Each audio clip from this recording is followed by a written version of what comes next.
For the past decade, Penn State has been the most consistent team in college football against opponents they should beat. They do not lose to teams they are supposed to beat, but of course, we are all familiar with James Franklin's struggles against the teams that they are playing matchup games in. When the roster talent is equated, the teams are out there competing for who is actually truly going to have a better performance, play the better game, and win those huge matchups. Last year, Penn State beat up all on the teams they were supposed to, but lost to the Oregon and Big Ten champ game. The Buckeyes at home and Notre Dame in the playoff, 0-3 in the big matchups. We all know about Kyler Warren's 17 catches against USC, but what happened when they played and had him matched up against Caleb Downs in the Buckeyes? Penn State has the expectation that they can get to the national championship, and this is the year where they need to do it. If Penn State doesn't get to the Natty this year and take a step from last year or win the Big Ten championship, when is it ever going to happen? When will we ever see Penn State take that next step when they have a quarterback that is touted to be a possible top 5 pick, and almost everyone has him slated to be a top 10 guy once the NFL draft comes around, even with his struggles and the bad interception against Notre Dame, which led to the game-winning field goal and them being sent home early from the playoff than they would have liked, instead of be playing in a rematch against the Buckeyes in the national championship. They return veteran talent. I mentioned Drew Allar, but of course, there's Nick Singleton and Kaytron Allen in the backfield. These guys combined for over 2,000 yards rushing last year. It seems that it doesn't matter who they hand the ball off to. Kaytron Allen's a bit more of like the physical, the bruiser, and then Nick Singleton, the home run hitter. But between them, on the defense side of the ball, there is Kobe King, there is Dennis Sutton, there is Zane Durant. The Penn State Nittany Lions are one of the most veteran teams in college football going into next year, and that is why they have the 4th best odds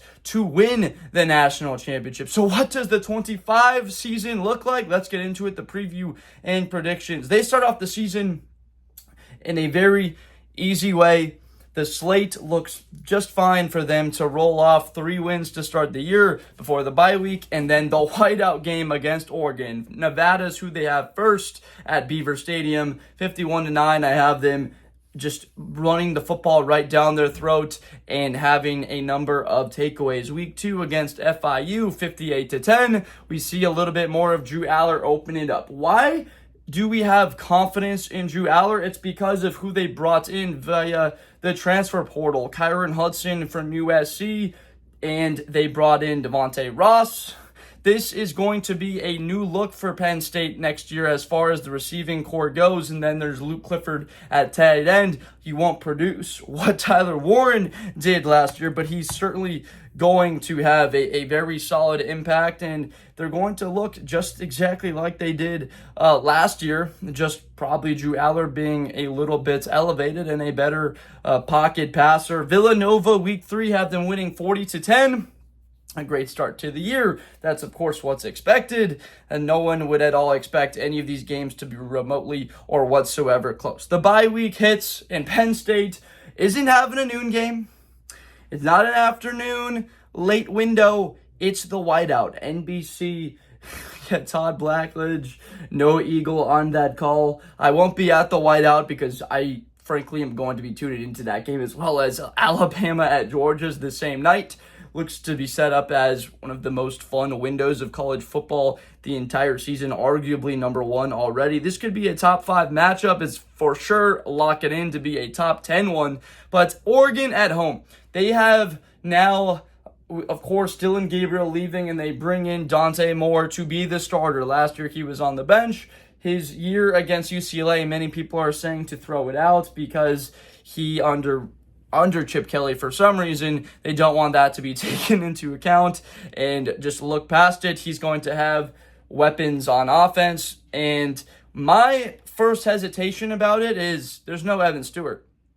Evan Stewart is not expected to be out there this year, which leads me to say, actually, I'm making this video a couple weeks before you are currently watching it.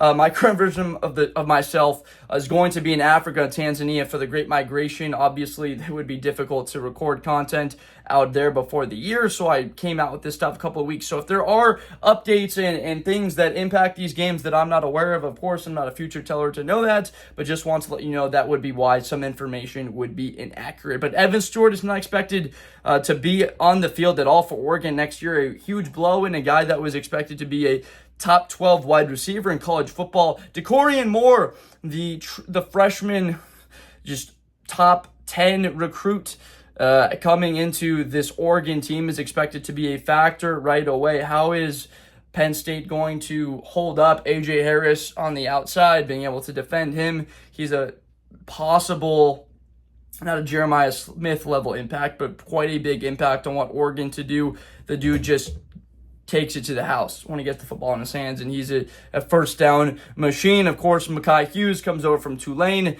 That defense looks to be stout. It is tough. They lose Jordan Birch.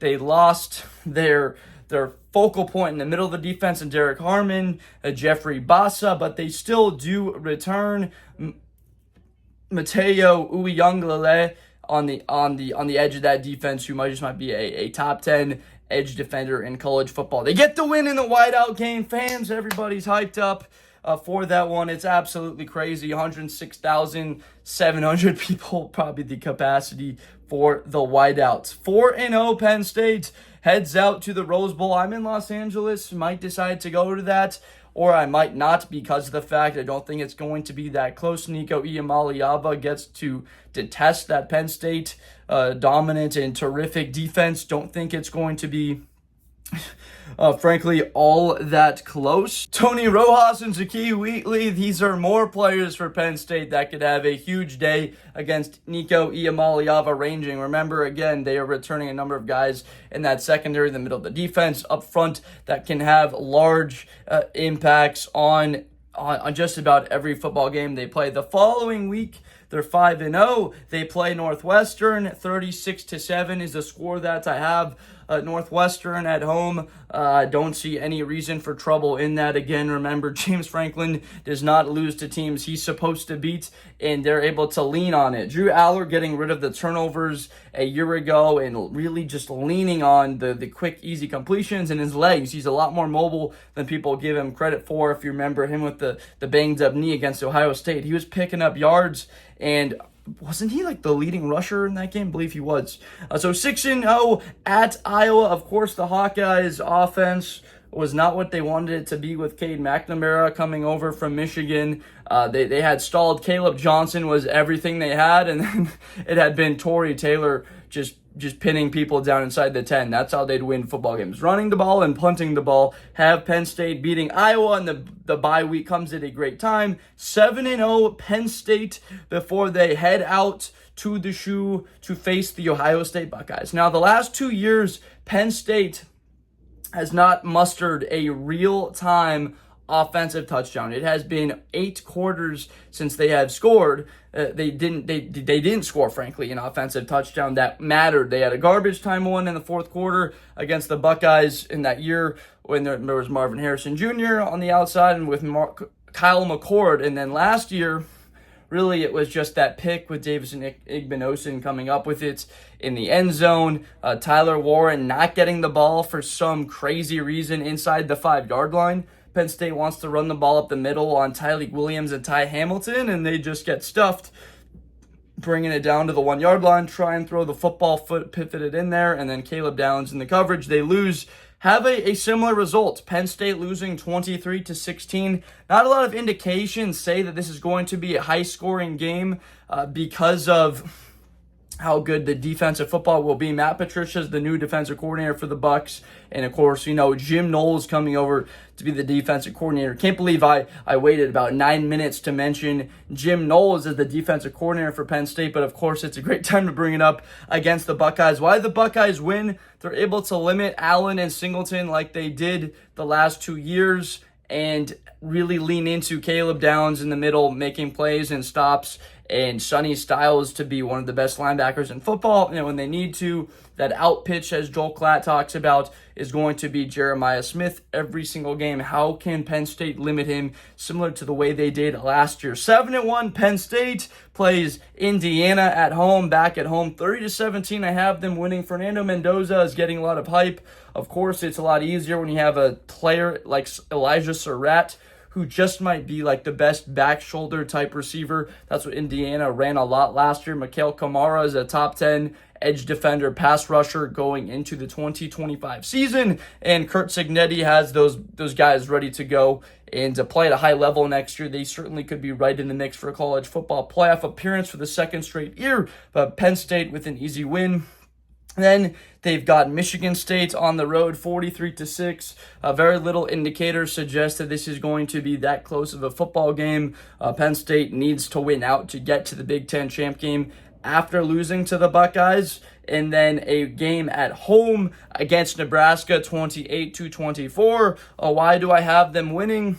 I believe there's a quarterback advantage in the veteran ability of Drew Allar. Expect to see a little bit more of a jump from Dylan Raiola, but don't really think he's going to put up the tremendous and good numbers until year 3 that he has, although Matt Rule does do special things in year 3 where he takes over a program. 10-1 Penn State at Rutgers to end the season. They beat them 41-7 and finish off their year getting into the Big Ten champ game, a college football playoff team, no doubt. As you kind of just look through that schedule, yeah, maybe Indiana could be a tough game.